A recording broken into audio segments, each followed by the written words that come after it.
So hello everyone, नमस्कार दोस्तों, स्वागत है आप सभी का आपके अपने परिवार सोनी एजुकेशन क्लासेस में। और आज साथियों आप लोगों का महीने का पहला दिन यानी कि 1 जुलाई। और आज हम सभी साथियों 1 जुलाई से बनने वाले जितने भी आपके मोस्ट इंपॉर्टेंट करेंट अफेयर्स की न्यूज़ बनी है, इन सभी क्वेश्चनों को हम लोग एक्स्ट्रा फैक्ट से और डिटेल के साथ कवर करेंगे। तो चलिए साथियों, जैसा कि आप लोग जानते हैं कि पहले हम लोग मात्र 2 मिनट के अंदर लास्ट क्लास के क्वेश्चनों को रिवीजन करते हैं, उसके बाद हम लोग आज के क्वेश्चनों को कवर करते हैं। तो पहले साथ ही एक बार मैं आपको पहले फटाफट से मात्र 2 मिनट के अंदर 30 जून के करंट अफेयर्स को रिवीजन करा देता हूँ क्विकली। उसके बाद हम लोग आज के क्वेश्चनों को कवर करेंगे। और आज के साथियों जो क्लास है ये आपकी काफी ज्यादा महत्वपूर्ण भी रहने वाली है। आज की क्लास से आपको डेफिनेटली एग्जाम में प्रश्न देखने को मिलेगा। तो जैसा कि साथियों लास्ट क्लास के अंदर मैंने आपको पढ़ाया था कि अभी जो कजाकिस्तान की राजधानी अस्ताना है, यहाँ पर आयोजित जो एससीओ शिखर सम्मेलन है, इसमें जो भारत का प्रतिनिधित्व है ये किसने किया है। तो वैसे तो साथी आमतौर पर जो भारत का प्रतिनिधित्व है ये प्रधानमंत्री करते हैं, लेकिन इस बार किसने किया है तो भारत के विदेश मंत्री एस जयशंकर साहब ने चंद्रमा का जो दक्षिणी ध्रुव है यहाँ से भी नमूने लेकर वापस आने वाला जो पहला देश है ये कौन सा बना है तो चीन। अभी किस केंद्र शासित प्रदेश ने उल्लास योजना के तहत पूर्ण जो कार्यात्मक साक्षरता है ये हासिल की है तो लद्दाख ने। बिहार के मुख्यमंत्री नीतीश कुमार ने 2025 में किसे राजस्व जिला बनाने की घोषणा की है तो ये किसी तो बगा जिले को। अभी फ्रीडम एज नाम का एक जो नया सैन्य अभ्यास है ये किसके द्वारा शुरू किया गया था तो इस साथ 3 देशों के बीच में हुआ है, दक्षिण कोरिया, अमेरिका और जापान ने। संज्ञान जो ऐप है ये किसने लॉन्च किया था तो रेलवे सुरक्षा बल यानी कि आरपीएफ के द्वारा। अभी प्लास्टिक अपशिष्ट सड़क वाला देश का जो दूसरा सैन्य स्टेशन है ये कौन सा बना है तो जयपुर सैन्य स्टेशन।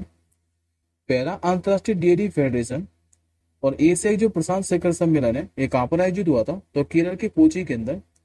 इसके बाद हम लोगों ने पढ़ा था कि 29 जून को हर साल राष्ट्रीय सांख्यिकी दिवस मनाया जाता है, जो कि पीसी मान लोगों की जयंती के उपलक्ष्य में मनाया जाता है। और लास्ट क्वेश्चन हम लोगों ने पढ़ा था साथियों कि यूरोपीय संघ की जो यूरोपीय परिषद है इसके अध्यक्ष के रूप में किसे चुना गया है। नाम है साथ उनका एंटोनियो कोस्टा, जो कि पुर्तगाल के पूर्व प्रधानमंत्री है। अब आज का साथियों पहला क्वेश्चन देखिए। आज का आपका जो पहला क्वेश्चन है यह अपॉइंटमेंट से संबंधित रहने वाला है। आप लोगों से साथियों पूछ रहा है कि अभी जो केंद्रीय प्रत्यक्ष कर बोर्ड है यानी कि सीबीडीटी, इसका जो अध्यक्ष है ये किसे बनाया गया है। नाम है साथियों इनका रवि अग्रवाल। करेक्ट आंसर होगा आपको ऑप्शन नंबर ए। पहले साथियों एक बार आप लोग इमेज में देखिए, ये रहे आपके सामने रवि अग्रवाल, जिनको भी केंद्र सरकार ने केंद्रीय प्रत्यक्ष कर बोर्ड का यानी कि सीबीडीटी का नया अध्यक्ष बनाया है।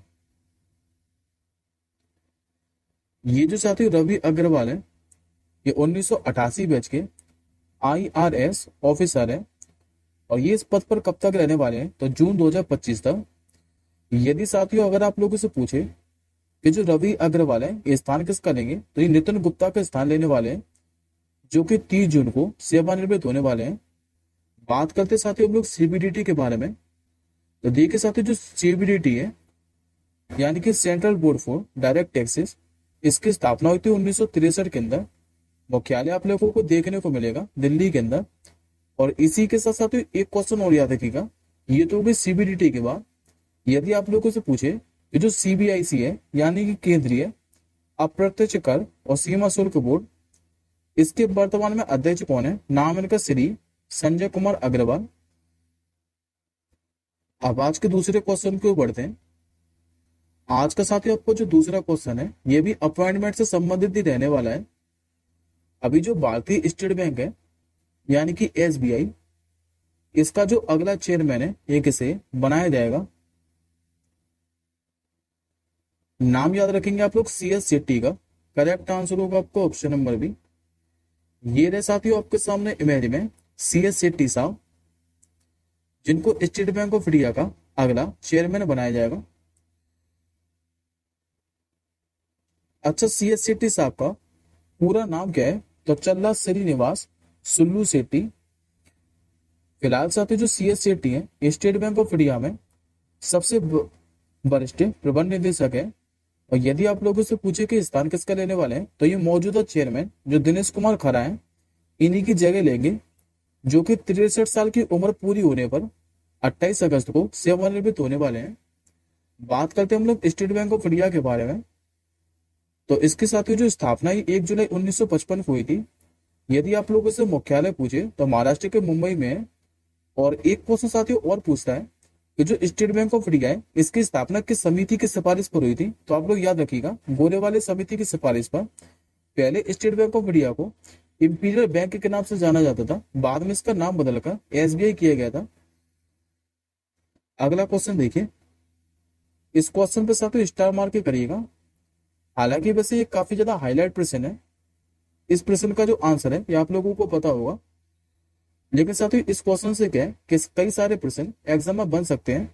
तो हम लोग एक एक पॉइंट को पढ़ेंगे और ध्यान से समझिएगा सभी पॉइंटों को। पहले आप लोग इस प्रश्न का आंसर कीजिए कि अभी आईसीसी जो पुरुष T20 वर्ल्ड कप है 2024, इसका जो खिताब है ये किस देश ने जीता है? ये खिताब साथियों जीत लिया है 17 साल के इंतजार के बाद अपने प्यारे भारत ने। आंसर होगा आपको ऑप्शन नंबर ए। अब बात करते साथियों ICC match T20 world cup के बारे में। तो सभी पॉइंटों को साथियों ध्यान से समझिएगा। देखिए, इसमें विजेता बना अपना प्यारा भारत, जिसने 176 रन बनाए। जबकि उपविजेता कौन है? तो साउथ अफ्रीका को हराया भारत ने फाइनल में, जिसने बनाए 169 रन।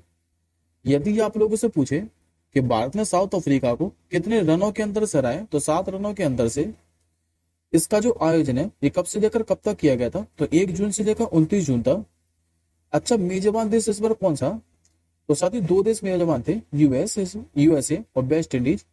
जबकि यूएसए ने पहली बार आईसीसी पुरुष T20 वर्ल्ड कप की मेजबानी की है। संस्करण की बात करें तो इस बार इसका साथ ही 9वां संस्करण था। और कुल कितनी टीमें थी? तो कुल 20 टीमें थी।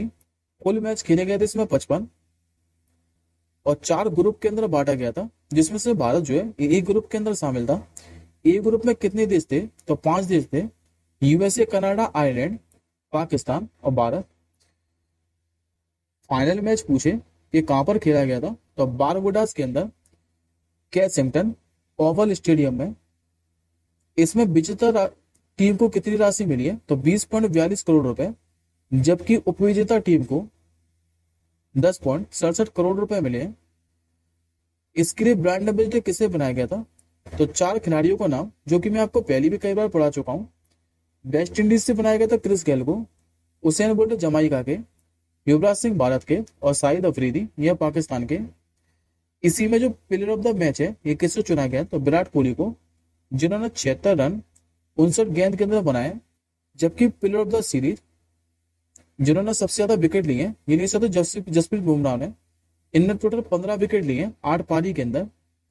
यदि आप लोगों से पूछे कि सबसे ज्यादा जो रन है ये किसने बनाए, तो सबसे ज्यादा रन बनाए सकते रहमतुल्लाह गुरबाज ने, जो कि अफगानिस्तान के प्लेयर हैं।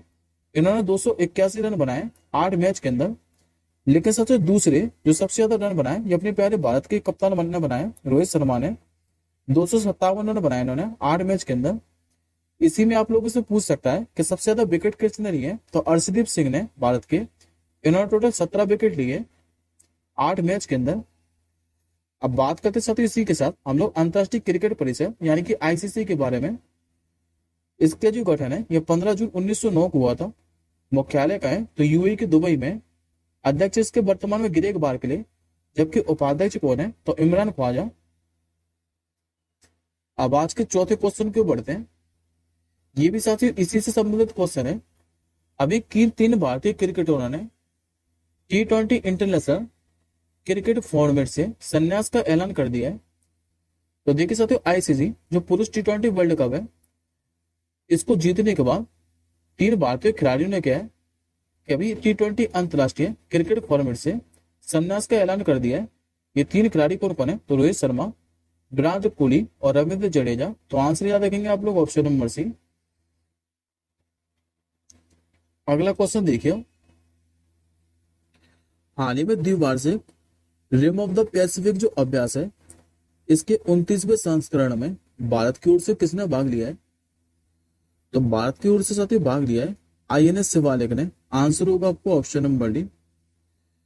देखिए साथियों, ये जो एक बहुराष्ट्रीय अभ्यास है जिसमें 29 देश और 25,000 से जो अधिक कार्मिक है ये भाग लेने वाले हैं।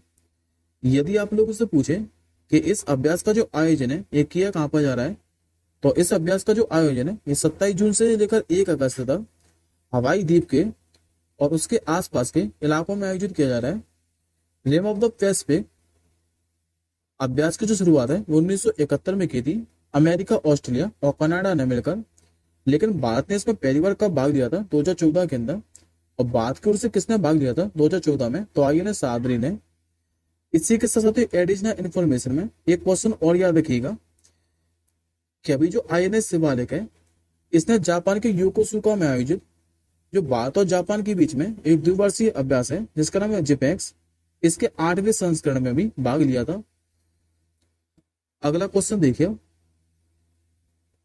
अभी जिनेवा में स्थायी प्रतिनिधि स्तर की बैठक में जो कोलंबो प्रक्रिया है इसकी जो अध्यक्षता है ये किसने की है? इसकी अध्यक्षता की है साथियों अपने प्यारे भारत ने। आंसर होगा आपको ऑप्शन नंबर सी। भारत ने साथियों 28 जून को क्या है कि जिनेवा में जो अंतरराष्ट्रीय प्रवासन संगठन है इसके मुख्यालय में स्थायी प्रतिनिधि स्तर की बैठक में कोलंबो प्रक्रिया के अध्यक्ष के रूप में अपनी पहली बैठक की अध्यक्षता की है। कोलंबो प्रक्रिया का जो सचिवालय है इसकी मेजबानी अंतरराष्ट्रीय प्रवासन संगठन करता है जिसका मुख्यालय कहाँ है? तो जिनेवा के अंदर। नेक्स्ट क्वेश्चन देखिए, हाल ही में भी भारत में हरित ऊर्जा को बढ़ावा देने के लिए कौन सा ऐसा बैंक है जो कि भारत को $150 करोड़ की मदद देगा? इस बैंक का नाम है साथियों वर्ल्ड बैंक। करेक्ट आंसर होगा आपको ऑप्शन नंबर ए। दरअसल साथियों हरित ऊर्जा को बढ़ावा देने और कार्बन उत्सर्जन को कम करने के लिए जो वर्ल्ड बैंक है ये भारत को $150 करोड़ की मदद को मंजूरी दी है इसने। और इससे भारत को क्या है कि नवीनीकरणीय ऊर्जा को बढ़ावा देने में मदद मिलेगी। इस मदद से देश में प्रति वर्ष 4,50,000 मीट्रिक टन ग्रीन हाइड्रोजन और 1,500 मेगावाट इलेक्ट्रोलाइजर के उत्पादन की उम्मीद है। बात करते साथ हम लोग वर्ल्ड बैंक के बारे में, तो वर्ल्ड बैंक की जो स्थापना है 1944 के अंदर हुई थी। मुख्यालय का है तो अमेरिका की राजधानी वॉशिंगटन डीसी के अंदर। और वर्तमान इसके अध्यक्ष कौन है? तो 14वें नंबर के नाम है इनका अजय पाल सिंह बंगा। नेक्स्ट क्वेश्चन देखिए, हाल ही में भी भूपेंद्र सिंह रावत का 85 वर्ष की आयु में निधन हो गया है। इनका जो संबंध है ये किस खेल से है? इनका संबंध साथियों फुटबॉल से। करेक्ट आंसर होगा आपको ऑप्शन नंबर बी। दरअसल भारत के जो पूर्व फुटबॉल खिलाड़ी है भूपेंद्र सिंह रावत, इनका भी 85 वर्ष की आयु में क्या है कि निधन हो गया है। और साथ ही भूपेंद्र सिंह रावत को क्या है कि अपनी तेज रफ्तार के कारण स्कूटर के नाम से भी जाना जाता था।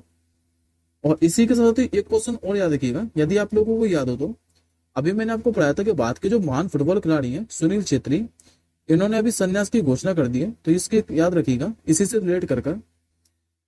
अगला क्वेश्चन देखिए जो कि आपका दिवस से संबंधित रहने वाला है। राष्ट्रीय जो चिकित्सक दिवस है ये आपका कब मनाया जाता है? यानी कि नेशनल डॉक्टर डे। यह दिवस आपका प्रतिवर्ष 1 जुलाई को मनाया जाता है। आंसर होगा आपको ऑप्शन नंबर ए। दरअसल हर साल 1 जुलाई को क्या है कि भारत में राष्ट्रीय डॉक्टर डे मनाया जाता है।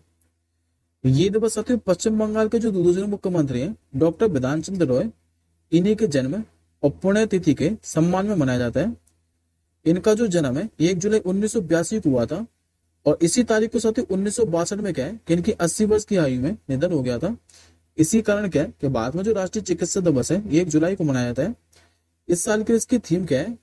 तो हीलिंग हेड्स केयरिंग हार्ट्स। 2024 के लिए नेशनल डॉक्टर डे की थीम है। अगला क्वेश्चन देखिए, इस क्वेश्चन पे साथ ही स्टार मार्क के करेगा।